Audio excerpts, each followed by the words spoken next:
Hello and welcome to the Roker Rapport Xtra pod in association with our friends at the Sunderland Community Soup Kitchen. Brett here, and who else is going to host an MK Dons special? So after Tuesday night's 3-0 win against the MK Dons in the Pizza Trophy, we're looking ahead to the MK Dons in the league. Joining me this week, well obviously it's a transfer window slam shut, the ever-present from the ratings pod, it's Malc Dugdale in Peterborough. Malc, how you doing? Good evening, Brett. I'm very well, thanks. Nice to talk to you again. It's been a little while, so thanks for having me. I know, but are you looking forward not to have to judge players out of 10 at the moment?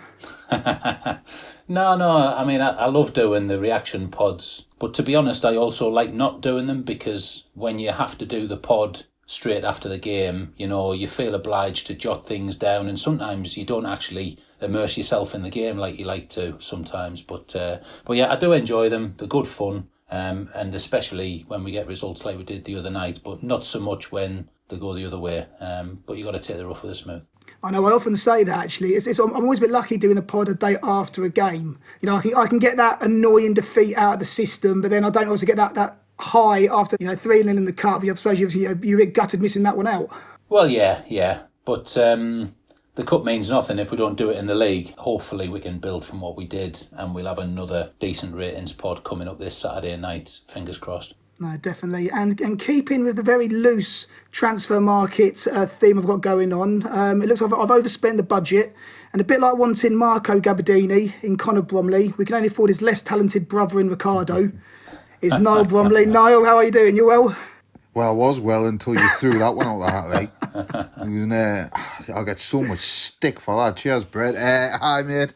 I'm well. It's nice to speak to you as well. I feel like I haven't done a podcast with you in a long time. I can't remember when the last time it was. So, it's nice to bring back the old exile days, isn't it? Exactly. I was just thinking this morning when we were last on together, and I reckon it was the very last pod we did. Well, we recorded it, and then it didn't go out. It'd been just before the Blackpool game last season, after we lost to Coventry. All right. And then COVID scuppered the whole season and scuppered our pod for us. So yeah, it's Oh, okay. 11 months, mate. So yeah, good to have you on board again. And so we're talking about the MK Dons. So obviously fantastic 3-0 win. And I suppose Lee Johnson now's got, I say problems on his hands, but I suppose as a manager, it's those problems that, you'd really want. Who the hell is he going to start on Saturday? And looking at the team, we can go through this whole team, and so very helpfully someone put onto our Twitter the other day, we can field 2 11s here quite easily. And starting in goal, I know that was sort of one place where people were a little bit disappointed we didn't strengthen. But Malc, for yourself, we've got 2 goalies here. You've got Burge and Matthews. Who would you be starting on Saturday? Obviously, Burge let 2 in at the weekend. Who would you go for in between the sticks?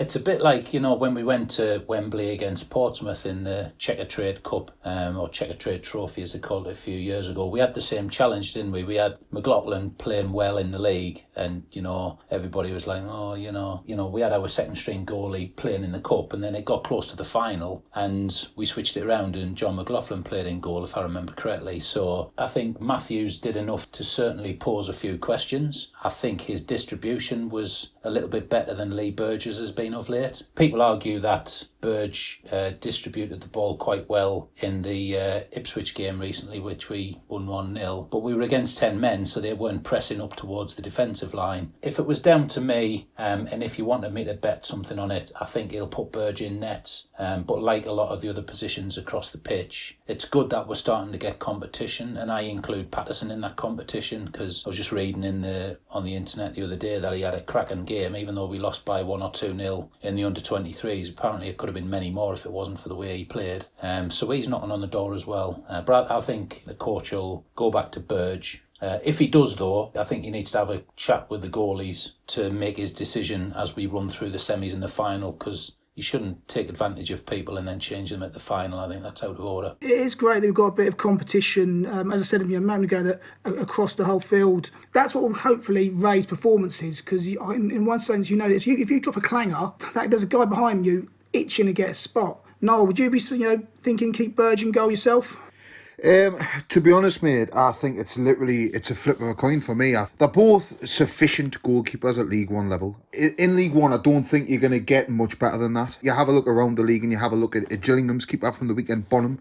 He's highly rated in League One, but could I see him doing a job in the Championship? Maybe he's not, and I think that's the same with us. So, if I'm being honest, I think they're both capable of a mistake. They're both capable of pulling off a good save when needs to be made. You know, a lot of people are rooting for Matthews because he kept a clean sheet, pulled up a couple of very good saves, whereas Burge let in 2 at the weekend, and I think the first one, particularly at the weekend, he probably could have done better with. But, you know, earlier in the season, Matthews was making mistakes, so it's Johnson will probably rotate them throughout the season, if I'm being honest. That's probably the way he'll play it, because I just don't think there's enough difference in the two of them, and you know, if you're going to keep them both happy, I just think he'll probably just rotate them. Well, that's the goalkeeper settled. Now, in the defence, personally, I think that one position is left back is pretty much made for him, with McFadzean getting injured. I would like to think that Vokins is going to get a debut. However, there's also the Luke O'Nien sort of conundrum if he plays him in the centre, or is he going to just use him to fill in at left back. Now, for yourself, that one position, I'll go through the other 3 parts of the defence in a minute, but for left back itself, where are you sitting on this then? Would you just go with Vokins? I know we've not seen anything of him yet, but you know, where would you be going with that? Yeah, well, I think Vokins definitely deserves a chance. I think it'd be silly not to play him at MK Dons. McFadzean picked up his injury, and, you know, let's be honest, he's not up to it. He's not up to the task. No. He's not a very good defender. He's got a potential of a good ball in. We've seen him get the assist the other week against Plymouth, didn't we, with that good ball in. But other than that, he's not got much going for him. He's certainly not League One level. I cover Conference North, and you know, I've seen a lot better left backs in the Conference North, if I'm being honest, than him. So yeah, I think if Vokins definitely deserves a chance and definitely needs to be put in there. And yeah, I'd be quite happy if McFadzean never featured again, to be honest, without sounding too harsh. I mean, it is sounding harsh, but that's just what it is, isn't it? He's just not good enough for me, unfortunately. No, I'll be very surprised, unless, of course, injuries or suspensions come about and Vokins hits the ground running. I'll be amazed if McFadzean does start at left back again this season. Malc, are you in agreement with us on this one? I think it's quite a simple position.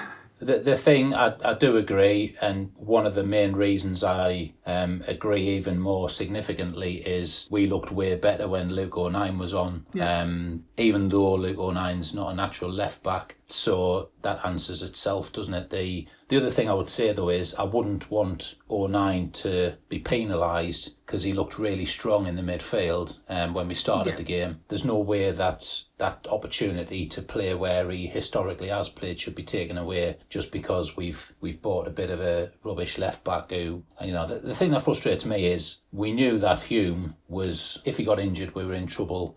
We knew that he's got pace, he's good at running at people. Sometimes his quality into the box isn't perfect, but it's decent most of the time. But he needed to improve his defence. We've gone out and we've bought somebody who's similar to Hume, where he can attack better than he can defend. So we've just given ourselves the same problem as we've got with a really young lad who just needs to develop a few more defensive skills to be the rounded piece. I still think O'Nien can play this weekend, but I wouldn't be surprised if Vokins is, sucking him in big time or anything like that. I shouldn't imagine, because he's been playing, pretty regularly, hasn't he? Yeah. If Vokins, or if he needs to change the strategy again, like he did the other night, then he's got O'Nien to utilise. And O'Nien can run 3 marathons on the bounce, as far as I'm concerned. The bloke just never stops. So he'd be able to switch positions and still do a job. No, definitely. And I think at the back now, where his problems really lie for Johnson is where you've got 3 positions, sort of your 2 centre-backs and your right back, and you've pretty much got to try and fill. Wright, who'll be coming back from his concussion, so he should be okay to play. You've got Flanagan, you've got Willis, Sanderson and Power. So I've included all 5 of those into those sort of 3 positions. So obviously you could have Power or Sanderson at right back, and then the 3, Wright, Flanagan, Willis or Sanderson fighting over the 2 centre-backs. Malc,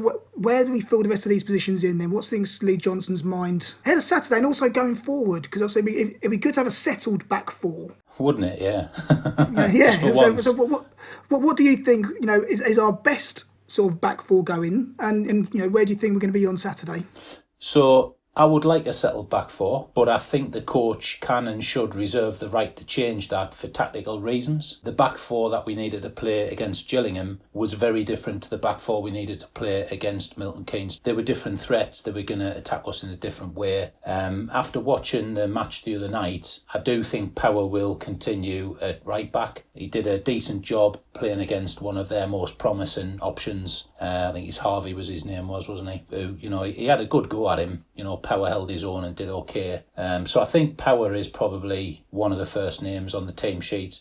Not because he's the best player in the world, but he's the captain and we probably need him at right back right now. The central defenders are the option, and there's also, of course, the option that we might not play a back four because we switched to a back three the other night for a bit and that worked okay. But given the benefit of the other night, I think we need mobility more than height and aerial presence, because most of the MK Dons opportunities were through, some half decent passing moves where they try and slot the ball through. And I don't think Flanagan did the best at that out of the guys that played the other night. He lunged in and got caught out a couple of times. So I think it's between Sanderson, Wright and Willis. And we know that Wright and Willis play very well together. So I wouldn't be surprised if it's back to Wright and Willis with Sanderson on the bench, or switch, Sanderson for either of those with the other on the bench. If Wright's still got a bit of an headache, then maybe he starts on the bench with the other two out there. But I think it's out of them three. Niall, where do you sit on the back four, or back part of that back four, I should say? Yeah, Malcolm's got it spot on for me. I think you need to use Flanagan because, we're getting at the point of the season now. We're going to pick up injuries. We're going to pick up suspensions.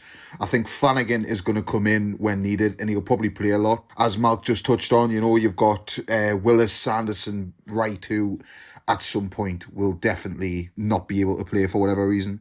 And I think Flanagan will be the go-to man then. And that's his place in the team. And I think he's good at that. I think he's versatile. He can play in a lot of positions. He's not a bad player for me. He's solid. I just think the other three are better than him. But his cover, I'd certainly put him in there. As you said before, we do want consistency. I would like to see the back two being Willis and Wright. They had a great start to the season, the pair of them. We know what we're going to get with the pair of them. They're both solid. They're both, they're good players. They're good defenders, especially at League One level. I think the pair of them, Bailey Wright has played Championship, so he's proved he can. And I think Willis will definitely go on to play Championship at some point in his career.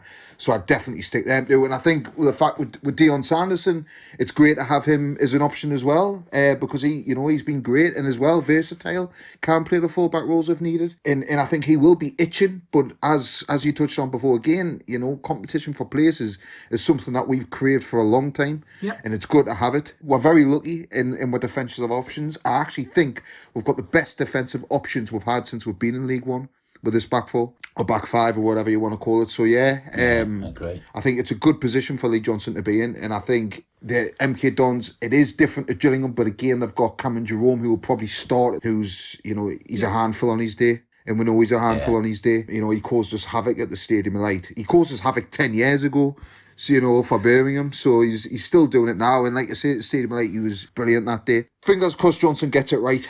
I'd be sticking with Wright and Willis. Cool, so that's the defence sorted out. So we've run then into the midfield where, we do this 4-2-2-2, or however you want to call it. So the deeper lying midfielders. Now on Tuesday nights, Dan Neil's thrown his hat into the ring. So now you've got him, you've got O'Nien, you've got Scowen, you've got Winchester and Ledbetter all fighting over two positions. Malc, do you go for the legs and go for the likes of O'Nien in there? Do you go for, Scowen can get about a bit? Do you go for someone like Ledbetter that can control? Or do you go for, let's put Dan Neil in there and see what he can do? What do we do with these positions? This is the biggest challenge, really, isn't it? Because, Tuesday night, I thought Dan Neil, he had a couple of flat spots throughout the course of the game, but he was punching for man of the match with some of the second half performance that he put in. I've only seen one bad report about Dan Neil, and that was from our good friend Jimmy. Everyone else I've seen on Ready to Go, on Twitter, have all said what a great game he had this week. Yeah, he grew into the game, which sometimes happens with young lads because, they need to get a little bit of confidence and a little bit of, gravitas about themselves as they go through the 90 minutes. But yeah, he had a great game. What I've got the jury out on is Scowen. I listened to the player ratings pod and I didn't disagree with many of the comments. Scowen had a decent game, but I think out of Scowen, Winchester, Leadbitter, Dan Neil, Scowen's touch just gives the ball away a little bit more than the others. And if you're looking for the finer details to decide who gets the start and who gets the bench, you have to look at these little things. Now, in the blood and thunder of a proper league game rather than a quarter-final in the Pizza Trophy, would you throw Dan Neil in there rather than Leadbitter? I don't know. There's times when Leadbitter gets crowded out of what he can do, but when he came on the other night, he just bossed the base of that midfield and really calmed the last 20 minutes down. So I think there will be an appearance by Leadbitter. Whether he starts or not, I'm not sure. But we've got options and options. Rotation is the key thing. I think Scowen might need rotating out to allow him to have a breather, let the other lads have a go, and hopefully that'll keep him hungry. But defensive mid, we often go with Leadbitter and we used to go with Power. We've now been going with Scowen. I'd think about Leadbitter and Dan Neil if I could, maybe, just to mix it up a bit. No, what would your choice then be? It wouldn't be Josh Scowen. I saw you nodding a little bit through that, Niall. I'm sorry, you were literally like Flat Eric at that point, nodding away, so... Honestly, that guy, I wouldn't have him anywhere near that team. But it's chalk and cheese with some people, Scowen, because some people really, really rate him, and then others, like yourself, are completely negative towards him. There's no in between with him. Is it the Lee Johnson, George Honeyman? He might well be, I don't know. I think sometimes a lot of players get a cop out, which is normally people say they do the dirty work, they do the clear out work, the work that people don't see. Yeah, it is true for a lot of players. For some players, a lot of the time that's just people defending someone for the sake of defending them, and he gets that. Honestly, I've watched him play now. A lot of games, I do not see what he brings. As Malcolm says, he gives the ball away so often. He tries skills that he's obviously can't do.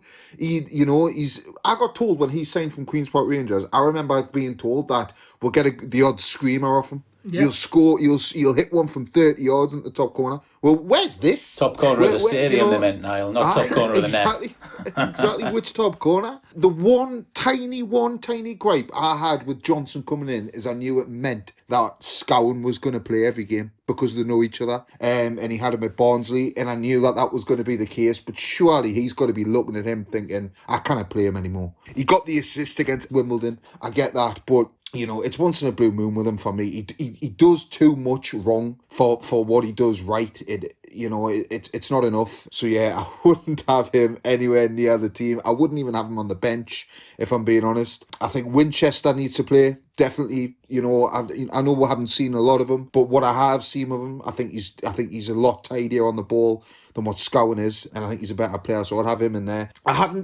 Dan Neil, he had a good game the other night, but again, I haven't seen enough of him convinces that he should be starting. I think Leadbitter, as you touched on, Malc, he's confident, he's calm, he's collective, and I think against teams like Milton Keynes, they'll come out and attack us straight away. That's what they did at the stadium tonight. I think they'll be a lot different to what it was on Tuesday, and I think they'll try and get on the front foot, and I think Leadbitter's absolutely fantastic at slowing that down. That's what he's there for. So that's the two I'd be going for. Would be Winchester and Leadbitter. So that's interesting, but neither of you have said that you'd have Luke O'Nien in the centre there. Now, is that because you don't see him starting the game, or you see him further up the pitch? No, what's your sort of thoughts on Luke O'Nien? Because he played very well on Tuesday night. He did. To be honest, it's just the fact that you don't even really think of him as a centre midfielder anymore, do you? I think that's more what it is. Even though you said it before, like literally 30 seconds before I went off on me tangent. Sorry for not listening. It's because you were so angry about Josh Scowen that you forgot everything else I said. He was on a Scowen rant. I think it is. Yeah, I think I would like to see Luke O'Nien in the centre a lot more. That's the position we're signing him for. I would like to see him there.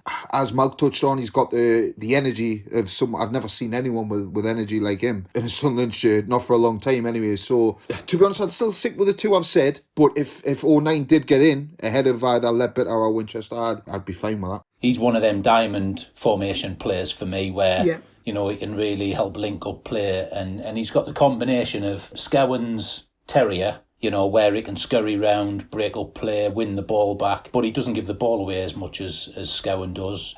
Worst case, he sits in between the defensive midfield and the attacking, but he's also got, when he first came into the team a couple of years ago, he did get a number of goals. So he's got the goal opportunity. You know, he used to get in at the back post a lot, even when he was playing right wing back, you know. So I think he's a good finisher. He is a good finisher. He is a good finisher. He? He is a good finisher. I see 09 a little bit further forward. That said, I'd rather we play Leadbitter in 09 than Leadbitter in Scowen, because, you know, Leadbitter in 09 is like the old man with a bit of experience with an absolute lunatic who'll just run around the pitch for 90 minutes plus. And a balance becomes, you know, likely from that. Scowen is similar, but he just hasn't got that final ball or the final control. So yeah, a bit further up for me. I think that is the thing about 09 is he does a job in every single position where we could actually have put him at left back, he could have played at right back, he could have played in the centre, you know, of the midfield. He just fits. And he does a job everywhere. You know, I'll take him to my job at work. I'd put him on the phones. He'll do a job there and sell stock for me. You know, he does everything, the lad. So, you know, I think he'd be great at that because he's got the patter as well, hasn't he? I tell you what, he'll be brilliant at selling stuff. Yeah, the customers will love him. He'd definitely do a job. Let's move forward then. So I'll chuck him into the mix up as this say the attacking two, so to speak. So the 4-2-2 part of the formation. So on the left hand side, saw him make his debut, Jordan Jones, for about an hour or so. Looked pretty sharp, looked pretty decent. Obviously, he's not played too much at Rangers. Noel, you probably know like more, seen him more than I have, you know, watching Rangers yourself. And then on the right-hand side, you've got Diamond. You've probably got 09 in the mix. You've got Maguire, who's completely out of the picture. And then you've got the question mark over Gooch, which we'll come to. So let's go back a little bit. So for Jones, Niall, are you excited that we've signed him? Oh, yeah, over the moon. Over the moon. Actually, it's funny that you bring that up about Rangers, because I actually noticed him playing against Rangers for Kilmarnock. He was absolutely brilliant a couple of times. And then when Rangers signed him, they had a deal in place for him at the end of the season. So whilst he was still playing for Kilmarnock, he actually scored against Rangers after he'd signed for Rangers. So, you know, he was one of them that did he celebrate? You just thought... yeah, he did. Did he? Yeah, he did. Because that's one of them where he might just look at the boss and say, you know, I'm going to pull my head in a bit here. Yeah, no, he celebrated. Yeah, he did. But it was one of them where you're kind of watching it thinking, oh, I can't wait for him to play, you know, for Rangers. I mean, I'm not a Rangers fan, I'm a Sunderland fan, but my dad's a Rangers fan, so obviously I do have a bit for them. But my dad, he couldn't wait to see him in a Rangers shirt. And like I say, I was very surprised, to be honest, that we were able to get him, because I think he's Championship standard. You know, he's far too good for League One. I think it sounds like it's him that wanted to come to Sunderland as well. I heard that. You know, I think he's found that we were interested, and I think straight away he said, I mean, he's from the North East. I know he's a Borough lad, but he's still from the North East. He's affiliated with the North East. He knows what it is to, you know, what it is to the fans here. So I think it was obvious for him. And yeah, like I say, it's great to have a player like that. He's right foot, left foot. He's got an unbelievable delivery on him. He's got pace. He's got power. It wouldn't surprise me if he ended up playing in the Premier League in a few years' time. We could get the best out of him, like, you know, because Rangers didn't really get the best out of him. He didn't have a long run of games, but he is in his prime, and he's hopefully going to get a run of games. So no, I'm over the moon with that. He looks a confident player, because I think the lad said it on the ratings pod as well. You saw him a few times shouting at people to come to him, sort of thing, and he was dictating when he had the ball. You know, so he looks like he's not afraid to have a little of a go. You know, he's not afraid he won't take no shit. And he looks won't take no shit. There's a little bit of the shithouse attitude you get sort of off him already as well, especially hearing some of the tales about him. So no, he does seem a great player to have on board. Malc, what were your first thoughts on him? I was over the moon, mate. I'm not going to lie, I don't really follow Scottish football a great deal. I used to have one eye on it when Jack Ross was the gaffer, because that might have been an influence on the transfers we could be sniffing at. But I didn't know of him, so when his name popped up, I thought a little bit of Jordan Jones who. But that was some impressive debut. You know, he was going at them like head down, but not head down. You know what I mean? He was going at them at pace, with the ball under suitable levels of control, jinking and jumping, and it was like we had a bloke with a cheat code. It really was. The only thing that surprised me was that we took him off when we did. But then, if him doing that means McGeady plays the way McGeady can play for half an hour, then we've got a bloody double cheat code, because, you know, that lad is going to get them breathing out their arseholes for 65, 70 minutes, and then McGeady will come on, mug them off left, right and centre, and we can, you know, hopefully kill games out or get the winner. So it's good, again, competition for McGeady down the left. Cracking bit of pace. this. I don't know if they mentioned this. I don't think they did on the ratings pod. There was one MK Dons break where they broke from the edge of their own box, and he was 15 yards behind the lad, and he tracked him back and he tackled him just on the edge of the D outside of our penalty area, took the ball off him and went back out. Yeah. How many Sunderland players have we seen do that apart from Luke O'Nien? You know, that's an absolute asset to have. So great signing. Hopefully, like Niall said, he gets a good run, and if he becomes the heir apparent to the McGeady left-hand crown, then all power to him, because he looks a really tasty prospect. If you're a right back and you've got 60 minutes of either him running at you or McGeady tying you in knots, and then 30 minutes to go, they swap them round the other way, and then all of a sudden you've got him running at you or McGeady, you know, that's, as you say, that's a cheat code. You'd be ringing your mum, wouldn't you? You'd be ringing your mum asking for a hand, because you'd be in tears, man. Especially like we said in League One, you know, we've got a kind of theoretically better than League One, but a bit past his prime player in McGeady, and the fact that the guy's still going the way he is a credit to his fitness regime and the way he's looked after himself. But to have that plus Jones, I just hope he doesn't get injured, because, you know, the people who go that quick, you know, he reminded me a little bit of Vardy when Vardy first came from the non-league. You know, he'll just run at people full pelt but not lose the ball. You know, good luck to the lad, because he looks interesting. Well, hopefully as well, these two are going to help us kill games off. Hopefully now, I say, with these two fighting against each other, trying to get, you know, that number one spot, we can score, you know, going at half time 2-3-0 up, as opposed to clinging on at 1-0 and then scoring late on when teams tire. So fingers crossed, you know, that's going to be a real powerful weapon for us. Yeah. Across those two, then. So as I said, you've got James McGeady. There's also Diamond and possibly Gooch, maybe Maguire seems out of the picture. Where do we see then starting? What do you go for as your two attacking options? I'd start with McGeady. He had a bit more time off the other night, but then if we start with Jones on the left, we've just made it really clear that I think that's it's a cheese and ham sandwich, or it's an ham and cheese sandwich. It's still scoff the bugger. Down the right, Diamond is such a conundrum sometimes. He's a great young player. He played well on Tuesday night. He did a lot better, I thought, than when we played Plymouth at the Stadium of Light, where our pitch was ropey. It was similar conditions. Our pitch was pretty ropey that night as well. It was similar conditions the other night, but he seems to have learned a bit from that. He was being a little bit more close with his control. So I would go toss a coin between McGeady and Jones and not worry about the answer. And I would put Diamond down the right-hand side. Touching on Gooch, I mean, we can class him as a striker if you want, Brett, but for me, Gooch is a good striker option if we need to mix it up a bit, or if we go into a 4-3-3, then he's certainly somebody that you can consider to kind of, you know, run the front line with two other people. But I think Gooch is fighting with Diamond for that right-hand side. Gooch used to fill in for McGeady on the left when McGeady got a knock or needed a rest or whatever. Now we've got Jones. I think Gooch really needs to step up, and that's a good thing, because on his day he can be a world beater. You know, that goal at MK Dons, was it last year, where he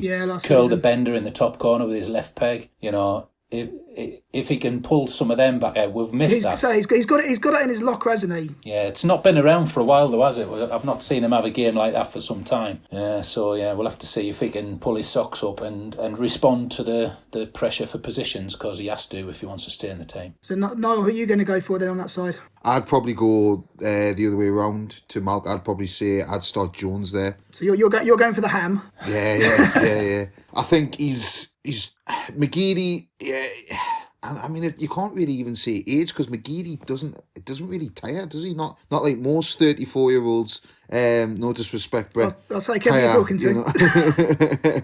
But you know what I mean? Like, I'd like to see McGeady coming on if we need him. Last half hour, and just give Jones, you know, give him his first start, give him a run of the green. Let's see what he can do in a league game. Because you know you said before about Aidan McGeady being able to, you know, tie people in knots. Jones can do that as well. Yeah. So you know, I would like to see what he can do thrown in now. He's been here for over a week. He's played 60 minutes for us. Let's see what he can do in the league game against MK Dons, and then and then go from there. But certainly, as you say, if it doesn't work, we've got two very good replacements that can come in and play there as well. So as we've said about 5 times already, it's a good position for Johnson to be in, isn't it? So what about on the other side then? So would you stick with Diamond, or would you put Gooch in there, or do you feel Gooch is actually more of a striker now? I'd like to see Diamond there. I think Diamond, he isn't very consistent. He seems to have a couple of good games, and then he goes off the boil a bit. But I think, he's still a young lad. Consistency will come. I've spoke to a few lads who are associated with Harrogate, and they just say how of an unbelievable player he is, and he's only going to get better. And that's people who've seen him play and played with him. So I would love to see him just stay in the team and just see what he can do, because he's got a bit of trickery about him as well. And he is direct, and I'd like to see him there with Gooch. I mean, as a striker, it's hard to picture. I don't know why. He's played 118 times for us and scored 18 goals. But obviously, we know he's been playing left back, left wing. He's been all over the show, hasn't he?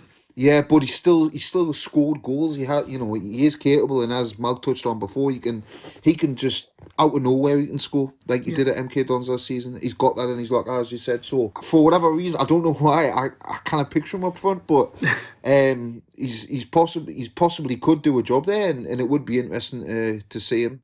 I think he missed one of our best opportunities on Tuesday night in that cup game, where I can't remember what it was. I think it was Diamond flashed a ball across the 6-yard line, and he was being challenged by a defender, El Gucci, but he just needed to stick a boot out, and it would have gone in. Now there's a balance there. That was early in the game, wasn't it? It was, yeah. And if we'd have got that goal as well as the one that Diamond deflected in off the defender, we could have been 2 up, and it could have been a cricket score. The one thing I will say though is O'Brien had a very quiet game on Tuesday night. I can't remember many opportunities that he made for himself or positions he got into that were as good as that one that Gooch got himself into. Yeah. So maybe Gooch is nudging O'Brien along a little bit, as much as the new guy who I know is not going to play this weekend, or apparently he's not. Gooch needs to be pushing O'Brien to get a starting berth alongside whoever else is up front. But he is an option out wide, and he can score a few worldies. So we're just spoilt for choice in certain places, and he's one of them.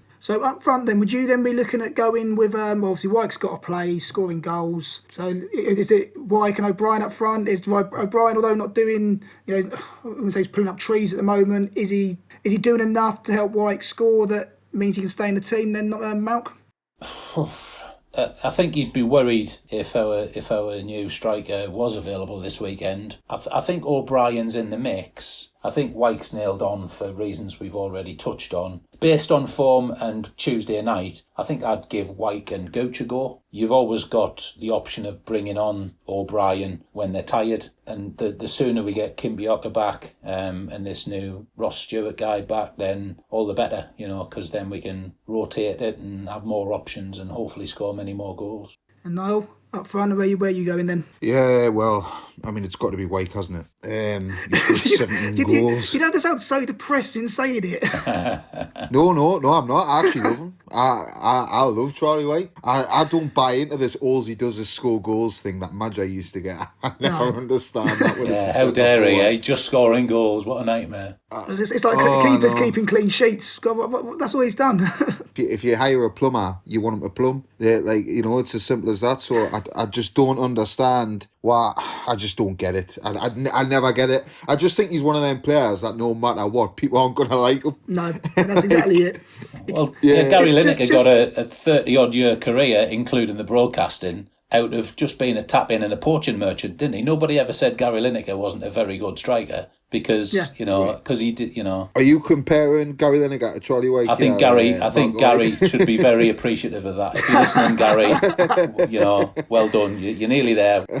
But no, there are players who that's what they do, and we've struggled to find out what Wyke does. That's been part of his issue. Clearly, he's not an aerial target man all of the time. He likes a ball to feet. He likes a partner up front, and he's starting to click.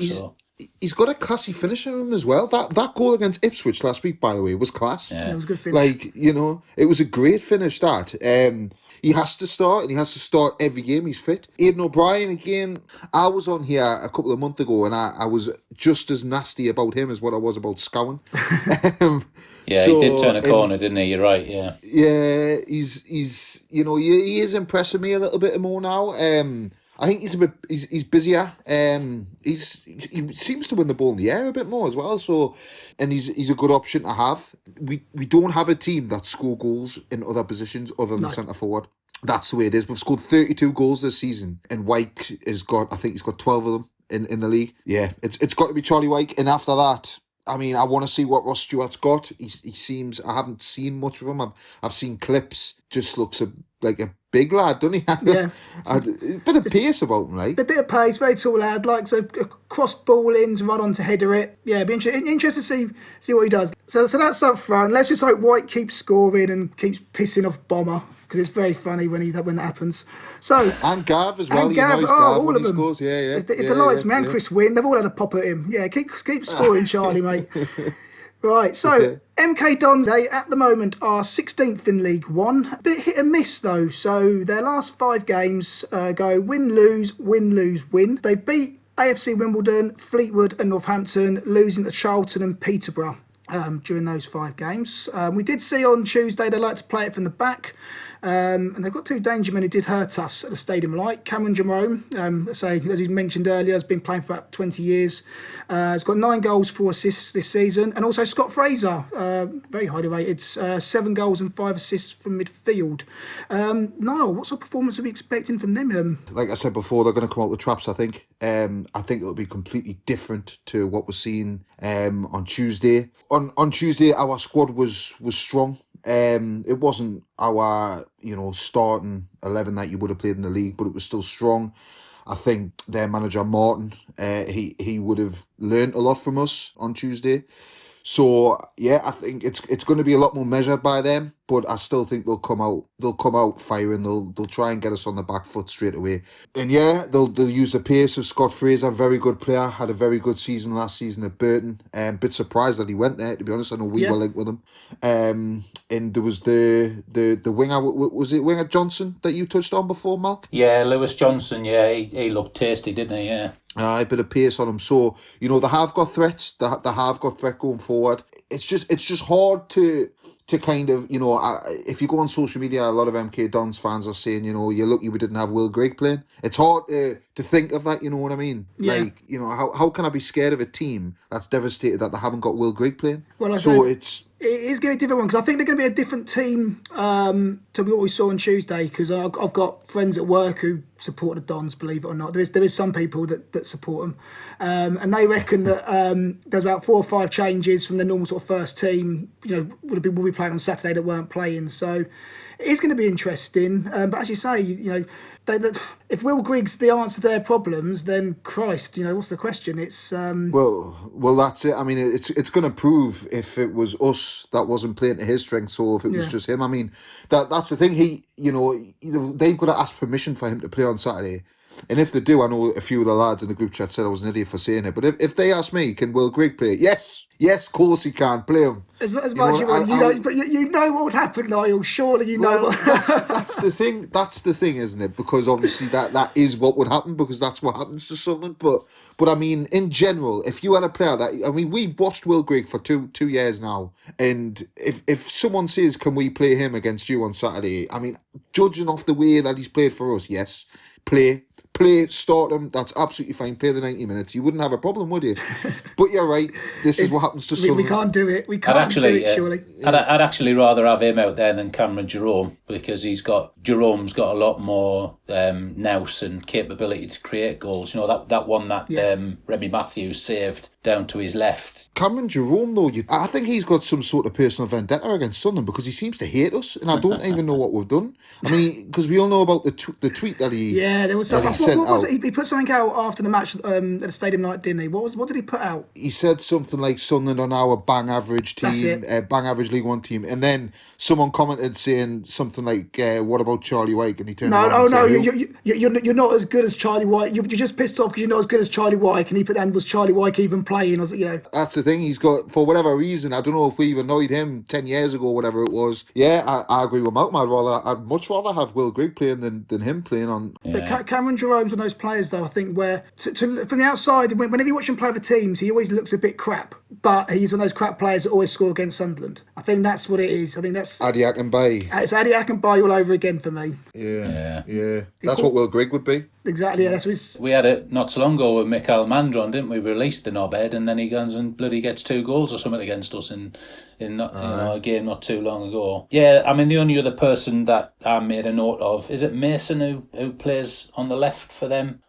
Joe Mason. Yeah, he had a few decent forays down the left-hand side. Harvey as well was whipping the balls in. And like I said, that Lewis Johnson, he looked like a handful. But, I'm a bit of a purist. If I look back on a game and I think, oh, bloody hell, good save by the goalie there, or if he'd have drilled that, he would have scored. They've got a decent side. You're probably the expert about MK Dons, Brett. Like you say, with all your mates in the Milton Keynes area, do they think they chucked it for the cup, but they'll be right up for it for the league, or are they suggesting otherwise? No, I think the conversation I was having today was that they have been a bit toothless all season. Right. They play nice football. They have a lot of possession, but they just can't quite do anything with it, which is why they're 16th in the league. I think they weren't too bothered about the cup, obviously making so many changes, but then we made changes as well. So yeah, we changed 4 or 5, didn't we, for the starting lineup? Yeah.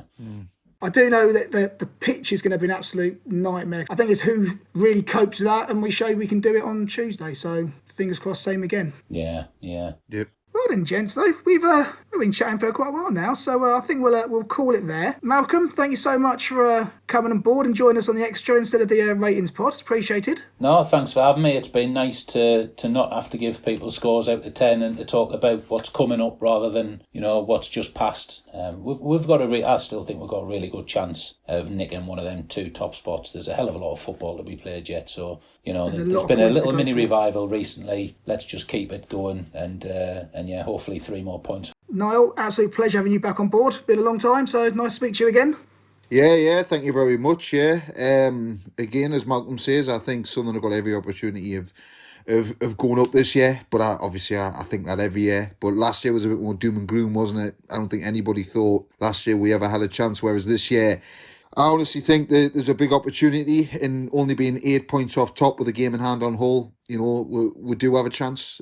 So fingers crossed that we can, Johnson can embed what he wants to embed. Well, we're all feeling positive, which guarantees we'll lose. So, gents, thank you very much. Cheers for listening. As always, subscribe on Acast, Apple, Spotify, YouTube, Amazon as well. And my final thoughts, after season of watching games online, how tempted have you been to use UK ASL, the asbestos specialists? Thank you very much for listening. Cheers.